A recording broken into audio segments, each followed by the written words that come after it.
1576 সালের শরতের একদিন মোগল সাম্রাজ্যের সাহসী রাজকন্যা গুলবাদন বেগম রাজপরিবারের একদল নারীকে নিয়ে মক্কা ও মদিনার উদ্দেশ্যে এক নজিরবিহীন যাত্রা শুরু করেন। এটি ছিল মোগল সাম্রাজ্যের কোনো নারীর প্রথম হজ যাত্রা। গুলবাদন সম্রাট বাবরের কন্যা এবং মোগল সাম্রাজ্যের প্রথম নারী ইতিহাসবিদ। এই যাত্রার মাধ্যমে সাহসিকতা, উদারতা এবং বিদ্রোহের এক অসাধারণ নজির স্থাপন করেন। 1523 সালে কাবুলে জন্মগ্রহণ করেছিলেন গুলবাদন বেগম। ছিলেন সম্রাট বাবর ও তার স্ত্রী দিলদার বেগমের কন্যা। তার জন্মের সময় বাবর হিন্দুস্তান জয়ের পরিকল্পনায় ব্যস্ত ছিলেন, তাই গুলবাদনের শৈশব কেটেছে বাবার সঙ্গে সীমিত সাক্ষাতের মধ্যে। 6 বছর বয়সে বাবরের আগ্রা জয়ের পর গুলবাদন কাবুল থেকে আগ্রায় যান, যা তাকে মোগল মেয়ে শিশুদের মধ্যে প্রথম করে তোলে। পরবর্তী সময়ে আফগান রাজা শের শাহ সুরির হাতে মোগল পরিবার বিতাড়িত হলে গুলবাদন সহ রাজপরিবারের নারীরা কয়েক মাসের কঠিন যাত্রার মাধ্যমে কাবুলে ফিরে যান। এই যাত্রায় তাঁবুতে থাকা, পালকি ও ঘোড়ার পিঠে পাহাড়ি পথ পাড়ি দেওয়া এবং শত্রু ও চোরের বিরুদ্ধে লড়াইয়ের মাধ্যমে গুলবাদন তার সাহসিকতার পরিচয় দেন।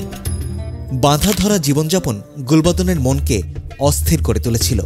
এই অস্থিরতাই তাকে 53 বছর বয়সে 1576 সালের অক্টোবরে ফতেহপুর সিক্রি থেকে 11 জন নারীসহ হজ যাত্রার জন্য প্রস্তুত করে। তিনি সম্রাট আকবরকে বলেছিলেন, এটি ছিল সৃষ্টিকর্তার প্রতি তার অঙ্গীকার। গুলবাদন ও তার সঙ্গীরা আকবরের দেওয়া সালিমি ও ইলাহি নামের দুটি জাহাজে যাত্রা শুরু করেন। তাদের সঙ্গে ছিল সোনা, রূপা, হাজার হাজার নগদ অর্থ এবং 12,000 পোশাক দান খয়রাতের জন্য।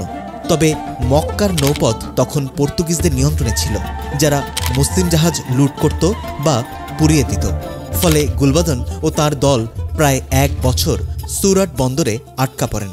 নিরাপত্তা নিশ্চিত হওয়ার পর তারা আরব সাগর পাড়ি দিয়ে 4 সপ্তাহ পর জেদ্দায় পৌঁছান।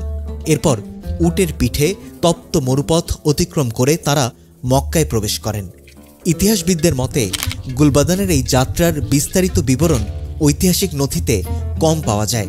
অনেকে মনে করেন রাজপরিবারের পুরুষ ইতিহাসবিদরা শালীনতা ও পবিত্রতা রক্ষার নামে নারীদের এই অসাধারণ অভিযানের তথ্য বাদ দিয়েছেন।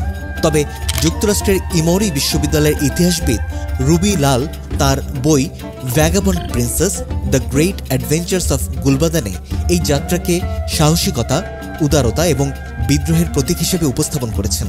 মক্কায় পৌঁছে গুলবাদন ও তার সঙ্গীরা পরবর্তী 4 বছর আরবে থেকে যান। তারা হারেমের সীমাবদ্ধতা ছেড়ে মরুভূমিতে যাযাবরের জীবন বেছে নেন। মুদ্রা ও পোশাক বিতরণের মতো গুলবাদনের দানশীলতার কথা মক্কায় ছড়িয়ে যায়। এই উদারতা অটোমান সুলতান মুরাদের ক্ষোভের কারণ হয়, যিনি এটিকে সম্রাট আকবরের রাজনৈতিক প্রভাব প্রদর্শনের প্রচেষ্টা হিসেবে দেখেন। সুলতান মুরাদ 3 দফায় গুলবাদন ও তার সঙ্গীদের আরব ছেড়ে যাওয়ার নির্দেশ দেন, কিন্তু গুলবাদন প্রতিবারই তা প্রত্যাখ্যান করেন। এটি ছিল একজন মোগল নারীর নজিরবিহীন বিদ্রোহ, যা তার স্বাধীনতার প্রতি গভীর আকাঙ্ক্ষাকে প্রকাশ করে। অবশেষে সুলতান মুরাদ গুলবাদনের জেদে ক্ষুব্ধ হয়ে তাদের বিরুদ্ধে অটোমান তুর্কি ভাষায় নিন্দাসূচক শব্দ ব্যবহার করেন, যা সম্রাট আকবরের অসন্তোষের কারণ হয়। 1580 সালে সুলতান মুরাদের আদেশের পর গুলবাদন ও তার সঙ্গীরা আরব ত্যাগ করেন এবং 1582 সালে ফতেহপুর সিক্রি থেকে 60 কিলোমিটার পশ্চিমে খানওয়াতে পৌঁছান। ফিরে এসে গুলবাদনকে নবাব হিসেবে সম্মানিত করা হয়। সম্রাট আকবর তাকে আকবরনামা গ্রন্থের লেখকদের মধ্যে একমাত্র নারী হিসেবে যুক্ত করেন। তবে আকবরনামার একটি অধ্যায়ে তার মক্কা ভ্রমণের কথা থাকলেও আরবে কাটানোর সময় এবং সুলতান মুরাদের সঙ্গে দ্বন্দ্বের বিষয়টি উল্লেখ করা হয়নি। গুলবাদন শুধু একজন সাহসী রাজকন্যাই ছিলেন না, তিনি ছিলেন মোগল সাম্রাজ্যের প্রথম নারী ইতিহাসবিদ। তার লেখা হুমায়ুননামা সম্রাট হুমায়ুনের জীবনী ভিত্তিক গ্রন্থ, যাতে তিনি নিজের জীবনের কিছু অভিজ্ঞতা লিপিবদ্ধ করলেও হজ যাত্রার বিষয়টি বাদ দিয়েছেন।